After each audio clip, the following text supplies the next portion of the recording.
If you're not willing to go in there and face yourself, you're not gonna find anything. You're gonna live right here on surface, man, right here on surface. So if there is an ending to this world and there is somewhere to go and there's a judgment, you're gonna get there and you might see a chart. And that chart may tell you who the f you should have been.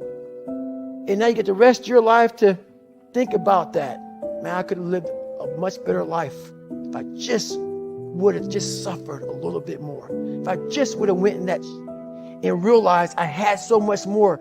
But fear and the 40% and living here versus living here, being afraid, stop me. Your biggest enemy, the most important conversation you will ever have in your life is the one you have with yourself. You wake up with it, you walk around with it, you go to bed with it. Eventually, you're going to act on it, whether you're good or bad. You have to. That's why the whole thing about this book I have, it's about you. It is about you. It's strictly about you finding who you are. So many people die, live 100 years, never can know who they are. Never know who they are. You have to look in that mirror and know there's so much more in here, man. Because I can literally right now be a 300-pound guy spraying for cockroaches still to this day. If I did not look in that mirror and say, there has to be more to this.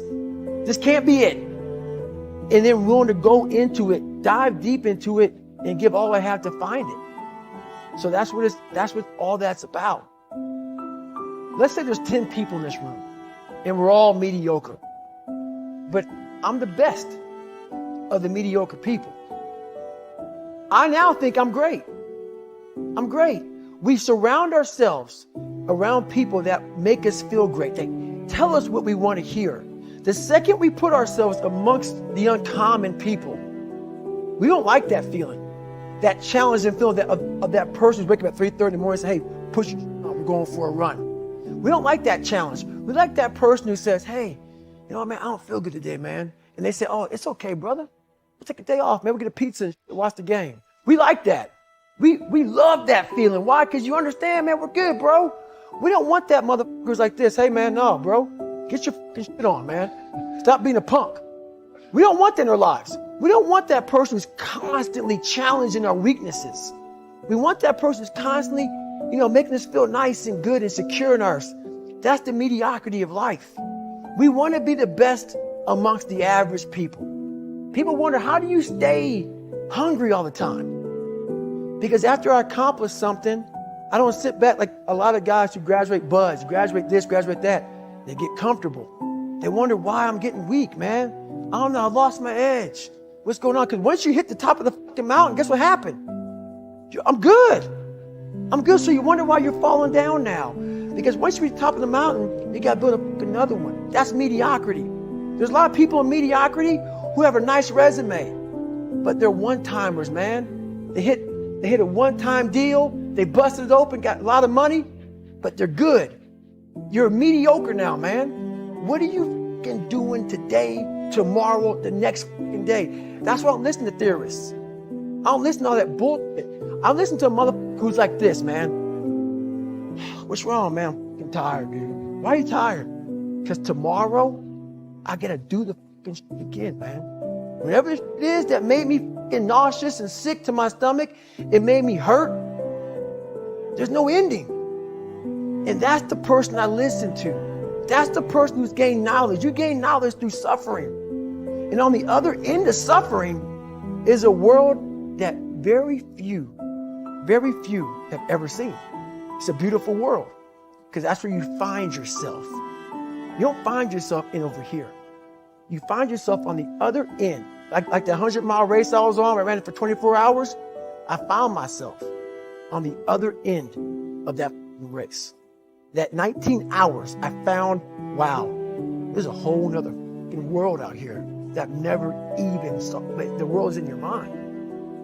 And that's what all that mediocrity is about. The mind has the tactical advantage over you at all times. At all times of your life, the mind has a tactical advantage over you. Why is that? It knows what you're afraid of. It knows your insecurities. It knows your deep, dark lies. And it starts to push you away from that. It pushes you in a direction that is comfortable. The mind controls everything. So what I realized was that when I was growing up and I was 300 pounds and I got all fat and I got all insecure, I realized that my mind kept taking me in this direction. When things got uncomfortable for me, when I was facing my insecurities, I was facing my fears, my mind said, oh no, we got the tactical advantage. We need to get you, separate you from this feeling. This feeling over your life's all about feelings. We want the happy feeling. We don't want that feeling of this sucks.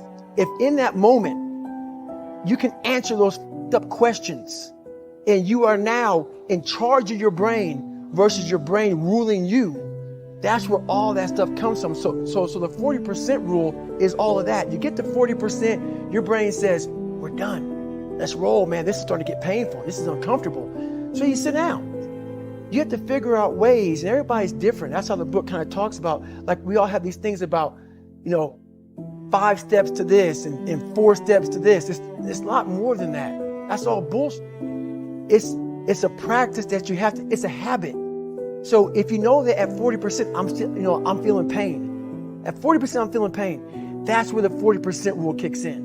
Now it starts. Okay, I'm feeling pain. My mind's saying all this to me. It's saying, get out of here, run, flee. The fight or flight kicks in. Okay, we're done. We're not good enough. It starts telling you all these things. You start to believe it because the mind controls all. This is the time where you have to gain control back of your mind. It's okay. Let me see if I can go 45%. And once you start giving yourself more and more hope and start realizing, okay, the mind starts to be, okay, what are you doing? We're supposed to be going right and you're going left.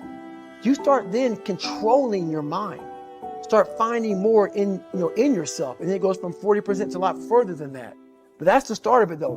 Get to the spot where your mind is saying stop. Wherever that is, you gotta get there first. And then that's when that starts to work for you. You gotta control yourself in that moment.